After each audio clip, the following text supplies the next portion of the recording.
Basic lang manghuli ng alimango sa may mga batang ito. Kita yung tumpok na yan. Ang ginamit lang dyan ay manok. Tingnan niya kung gaano karaming alimango yung kumapit niya sa manok na yan. Diba? So ayan, nakikita nyo kung paano manghuli siya ng alimango gamit ang isang manok.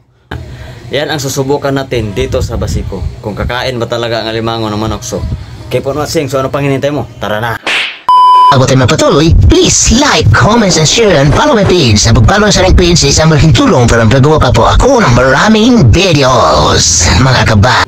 At siyempre mga ka-vibes, ang unang natin hanapin ay ang tindahan ng mga tamsi. At ang unang natin pinuntahan ay ang supply ng mga constructions. Love team, meron na dito. At ang laki nga na pala ng tamsi na nabili natin, pwede pang big Ito yung gawin ay hanap tayo ng tindahan ng manok. Papain natin yung manok sa mga alimango.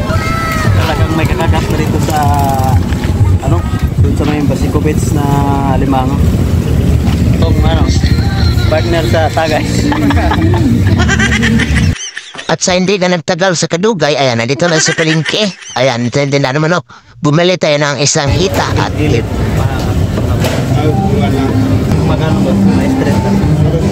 pero ayan mga ka-vibes, imposible na talagang hindi maintindihan ng tindero ng manok at may action pa tayo dyan. So ayan nga, dito na tayo sa may seawall ang Basiko Beach. So ayan, naglalakad na tayo dito at bagong gawa nga yung seawall nila. So ayan, papasok na tayo dito sa may entrada. Ayan, ito yung entrada ng Basiko Beach. Hindi nagtagal. So ayan, sa dagat to. Yan o. Malakas yung hangin ngayon. so ayan, napakalakas ng dagat. Grabe yung halon at talakas ng hangin. So unang tingnan namin, baka kahuli kaya kami nito. Yun ang unang tanong namin sa sarili namin. May unang tanong na tayo at ang sagot, di pa natin alam. Gawa tayo ng pamil natin. At yung manok na binili natin ito. Wow! Sana may kuha tayong alimasan o alimango. O, di ba? Natalian na natin yung pain natin manok. Ayan o. Gawain ito ng mga mga baliw. Expert na gumagawa nito panghuli ng alimango. O, di ba? Huwag niyong gagayahin, expert na gumagawa nito. At siyempre nga, at pagkatapos nating magawa ng ating pamingwit, hinagis na natin at sa unang hagis nga ay palpak. Lumutang yung manok dahil magaan siguro. Yung manok natin, lalagyan natin ng pampabigat. Yun o, hinagis natin yung pain natin kaninang manok, lumutang. Palpak. Lagyan natin ngayon siya ng pampabigat para di siya lulutang. Para makain ng alimango sa ilalim ng alimasan. Wow! Ganda yan. Kung pabigat na yung pain natin. Yan, susubukan natin kung gaano ba talaga epekto. Hinagis na natin So ayan nga, hinagisan natin mga ka-vibes ng walang pag-alinlangan na may kasamang pabigat yung ating manoks at hindi na talaga lulutang yan. Tingnan nyo, success yung paglagay natin ng pampabigat. Mga pabigat yan, narinig ko naman siguro. Dahil magpabigat pa ka masali kasi paghagis. Sana magkahuli na tayo.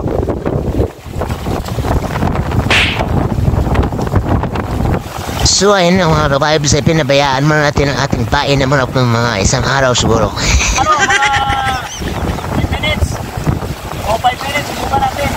Kasi basa-basa kagagat yung alimango eh. Magaling kang kupal ka. Ito na nga ating pangalawang hila. Ayan. Supalpak pa rin kahit butiti. Hindi man lang kumagat. Ayan, kita nyo, manok at pato pa rin ang dala natin. Sana pinrito na natin itong manok na to. Maging pulutan pa sana. No. Pero, may lupa na kayo. Meron na. Kanal sa pizza ko dahil, ayun malas yung hila ko eh. Baka siya, maswerte na yung hila. Lutang mga 5 minutes malutang. Malutang, paluwag. Huwag kagayain, mga luwag. Huwag kagayain, mali na gumagawa nito. No. Imbes na Gago! Agoy! May nakuha! Manok pa rin! Pangalawang tapon. Isang laki. Patay, may nakakuha kaming balyena. Ayun, yung pamingwit namin. Walang huli. Agay! So, Ayan, darating na yung unos. Oh no! Ayun ako. Pagkatapos ng ilang oras, ito ang napala namin. Walang nahuli.